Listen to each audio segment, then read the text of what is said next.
কিছু দালাল চক্র উনাকে কি ভুলভাল বুঝিয়ে ভুলভাল তথ্য দিয়ে উনি পর্যটক নগরীকে সুন্দর করার আখ্যায়িত দিয়ে শ্রমিকদের পেটে লাথি মেরে উনি চলে গেছেন। সেই সুবাদে শ্রমিকরা কষ্ট পেয়ে উনার কাছে ভাত এবং কাজের দাবি দিয়ে রাস্তা প্রতিরোধ করেছিলেন। উনাদের একটাই দাবি ছিল শ্রমিকের, আমরা ভাত এবং আমাদের কাজের অধিকার প্রতিষ্ঠিত করতে চাই। শ্রমিকের অধিকার প্রতিষ্ঠিত না করে উনি উনার গন্তব্যস্থলে পৌঁছে গেছেন। কিন্তু আমরা এই এলাকার 5 লক্ষ শ্রমিক আমরা এই আন্দোলন করে যাব যতদিন পর্যন্ত আমাদের জীবন থাকবে। আমরা চাইছিলাম উনি আমাদের এই জায়গায় এসে একটি সুন্দর একটা ব্যবস্থাপনা তৈরি করে দিয়ে যাবে, কিন্তু ওনারা যে ধরনের কথাবার্তা বলে গেল ভাই, এই কথার উপরে তো এসব উনি তো ওনার কথা বলছে, এই কথার উপরে তো আমরা একত্রতা ঘোষণা করতে পারি না। কিভাবে করবো ভাই? আমাদের তো অবস্থা চলবে না, আমরা তো গরিব মানুষ, আমরা কি করে খাবো? আমাদের কর্মস্থলগুলো না দিলে উনি চাকরি দিব না। আমাদের কর্মস্থল এই পাথর এই বাড়ি যারা কিছুই আমাদের নাই, আমাদের মেল ইন্ডাস্ট্রি কিছুই নাই। আমরা হাজার হাজার শ্রমিক আমরা কোথায় যাব? আমাদের রাস্তা উপর থাকতে হবে।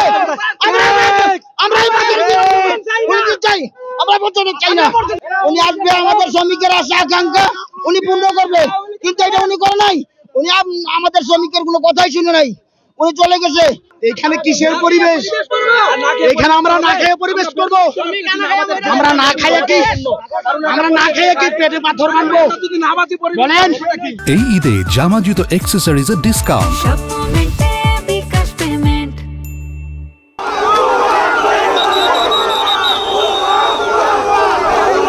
নান্দনিক আবেদন আছে, নৈসর্গিক আবেদন আছে, এইরকম জায়গাগুলোকে আমরা আর পাথর তোলার জন্য ইজারা দেব না, 1 নম্বর। 2 হচ্ছে অবৈধভাবে যে পাথর উত্তোলন হয় সেটা বন্ধের জন্য নিশ্চয়ই জ্বালানি মন্ত্রণালয় থেকে উপদেষ্টা মহোদয় বলবেন। আর এই জায়গাটা বিশেষ করে পরিবেশগত সংকটাপন্ন এলাকা, আমরা কথা বলেছি ট্যুরিজম মিনিস্ট্রির সাথে যে এইটাতে ইকো ফ্রেন্ডলি ট্যুরিজম তারা কিভাবে করতে পারে, যাতে করে পাথর যারা উত্তোলন করে তাদের একটা বিকল্প কর্মসংস্থান হয়। ফলে আমরা আজকে দেখে গেলাম, হয়তো আমরা আবার আসবো, যে এটাকে নিয়ে একটা মহাপরিকল্পনা করে ওইটা চূড়ান্ত করে আমাদের সময় আমরা দিয়ে যেতে পারি।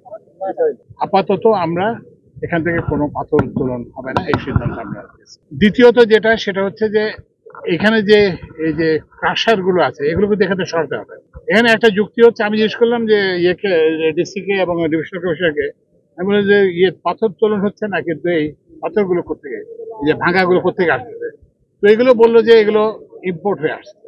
তো ইম্পোর্ট যদি হয় তো সেটা ইম্পোর্টের রাস্তায় থাকবে, এখানে কেন থাকবে?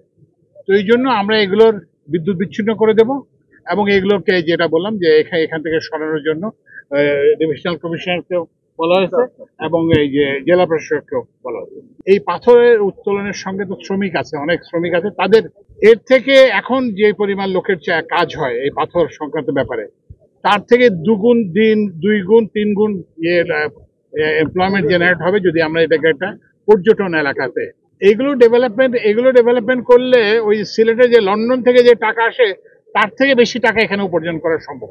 কিন্তু আপনাদেরকে বুঝতে হবে যে কোনটা আমরা কোন দিকে যাব। এখানে আমি জানি যে বিভিন্ন জন বিভিন্ন কথা বলবেন যে আমাদের এই স্বার্থ ওই স্বার্থ আছে, কিন্তু আপনাদের বৃহত্তর স্বার্থ ওখানে নিয়ে